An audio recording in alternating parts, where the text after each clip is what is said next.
Bismillahirrahmanirrahim. Assalamualaikum. Now, I will explain the definition of buy al-inah. Buy al-inah is a type of sale where an asset is sold on a different payment basis and then the same asset is bought back in cash at lower price. The main purpose of this structure is to allow someone to get immediate cash. Even though it uses a sell and buyback format, the real intention is usually to obtain liquidity quickly. However, many scholars criticize this practice. They say that buy al-ina often function as a kind of riba-based trick or what we call hilah, meaning a legal workaround that still ends up resembling an interest-based loan.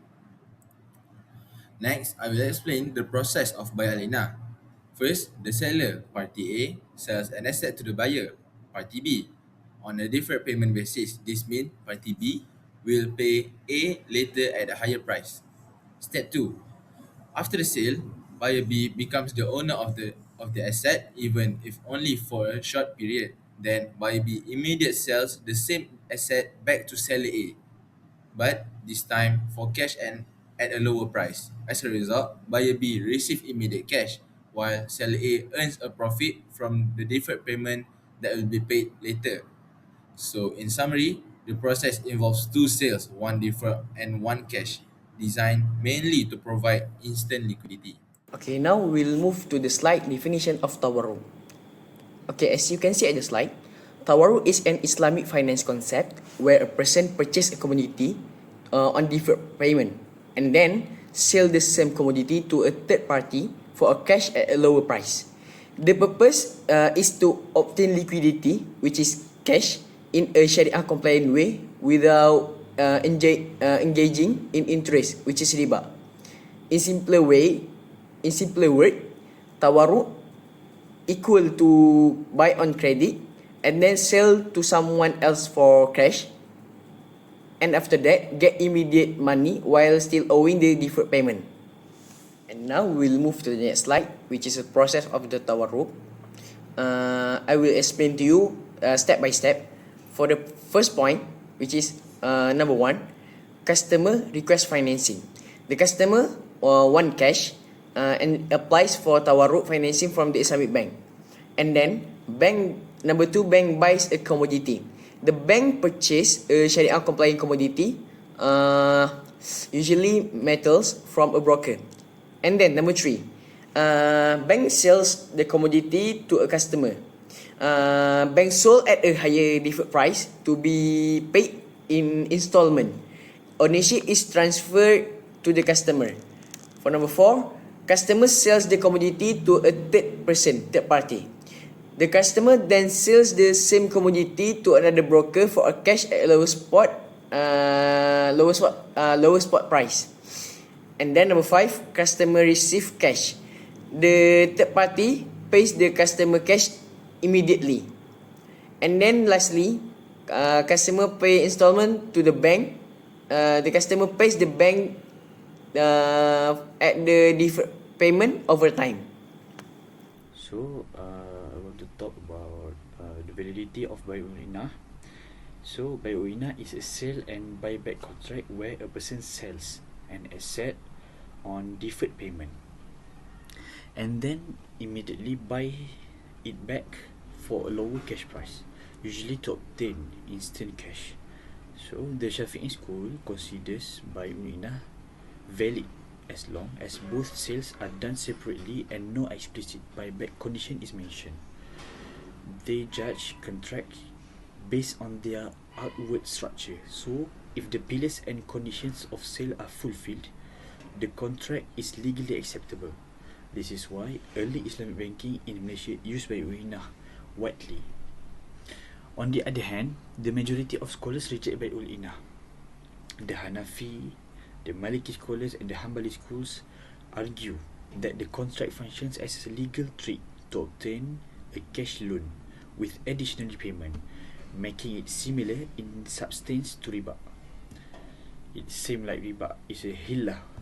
Scholars like Ibn Taymiyyah and Ibn al-Qayyim strongly criticize it, saying that even if the form looks like a sale, the real intention and result resemble interest. International Sharia bodies such as RFE And the OIC Fiqh Academy also prohibit Bai'u Inah and do not allow it in Islamic financial products. Issues with Bai'u Inah are that it often involves no genuine transfer of ownership. The asset usually does not physically move, and the two contracts are practically dependent on each other. This makes the transaction look like a disguised loan rather than real trade. Critics also argue that Bai'u Inah goes against the objective of Sharia, which emphasize real economic activity, transparency, and risk sharing. Because of this weakness and the perception that it mirrors conventional loans, many Islamic finance jurisdiction now prefer using tawarruq as a more widely accepted alternative. Right now, I'm going to talk about the validity of tawarruq. There are two opinions, which is the accepted one and the rejected one. So, right now I'm going to talk about the accepted opinion first. The accepted opinion comes mainly from the Hanbali school and most contemporary Sharia body, such as OIFI, the International Islamic Fiqh Academy, and the Sharia Advisory Council of Bank Negara Malaysia. They consider tawarruq permissible as long as the asset truly exists, ownership is transferred, possession occurs, and there is no prearranged buyback that would turn it to Bai'ul Inah. They view it as a practical tool to avoid riba while allowing liquidity. That's all for the accepted opinion. And right now, I'm going to talk about for the rejected opinion. The rejected or criticized opinion comes from many Maliki scholars, some Hanafi jurists, and several modern scholars who argue that tawarruq is often used only to obtain cash, making it too similar in intention and outcome to an interest-based loan.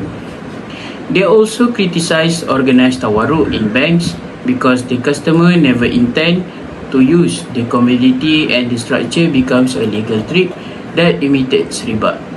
Thus, while tawarruq is widely practiced and accepted with condition, it remains controversial among scholars who question whether it truly reflects the spirit of Sharia.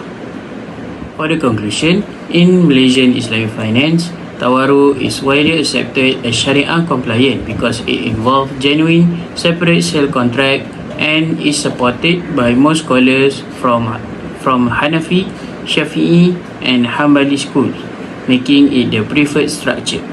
In contrast, Bai'ul Inah is more controversial and is only accepted in Malaysia based on the Shafi'i school, while the other three schools consider it close to riba since the asset is sold and then repurchased between the same parties.